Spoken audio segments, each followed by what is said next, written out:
First tonight, he has been called the King of Baseball and is credited with building Hadlock Field into what it is today. We're talking about Charlie Eshbach. Eshbach passed away earlier this month at the age of 70 after battling a long-time illness.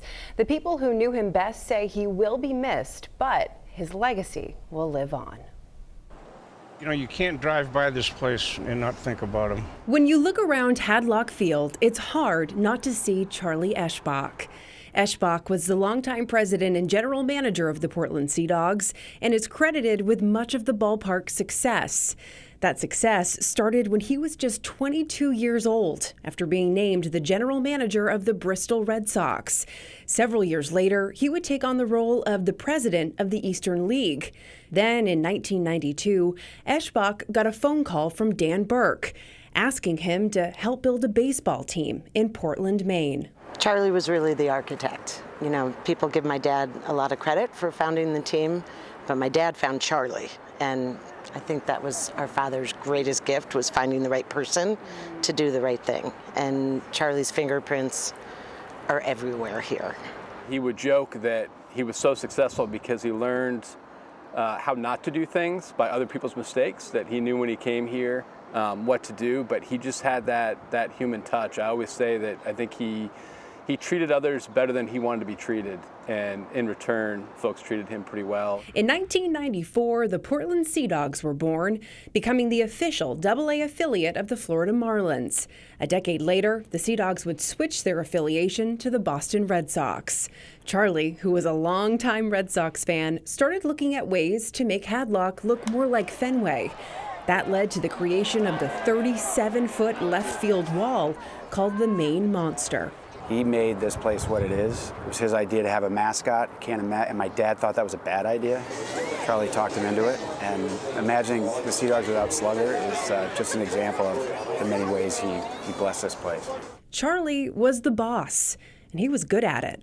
His friends and former colleagues say he was a visionary and someone who meant business. But he always led with kindness. I read a quote in one of the remembrances of Charlie where my dad said something about he knew Charlie would be good at running the team. He also knew he would be a good fit in Maine. And so I thought a little bit about what makes someone a good fit in Maine. You know, and when you're from away, it's not always the easiest place to break into. And I think what makes people a good fit is humility, hard work, honesty, integrity, low-key. And Charlie was all of those things. If you walked around and didn't know he was the president GM, he was just a guy who was a fan who was, happened to be standing up more than he was sitting, but he wasn't strutting around. He wasn't, grabbing the spotlight. He was an incredibly low-key person. I think that was one of the things my dad really figured out, that not only did this guy know the game, but he could fit into a community like this, and he absolutely did.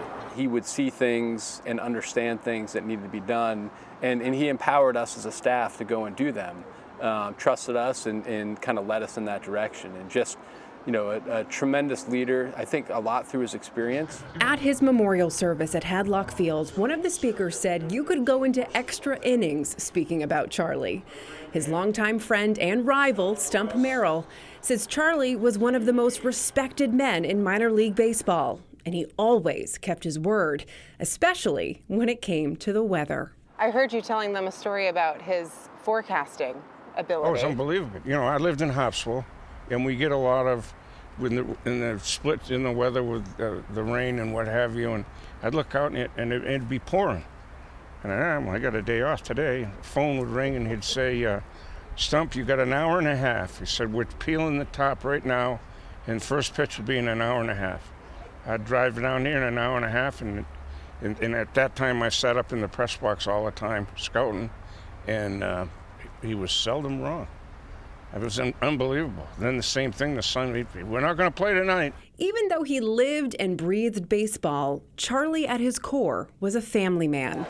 And he's the trailblazer behind Strikeout Cancer for Kids, which has raised $5 million over the years to fight childhood cancer. Minor league baseball teams work when you make it a family-friendly environment, and that's in all the details. And so We have changing tables in the men's room and the women's room. If you use foul language, we kick you out.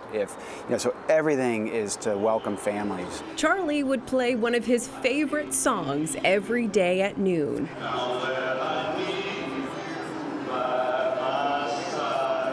A tradition the team intends to carry on at Hadlock Field, or as others call it, the house that Charlie built. We'll miss him every day. We're going to do our best to honor him here every day moving forward.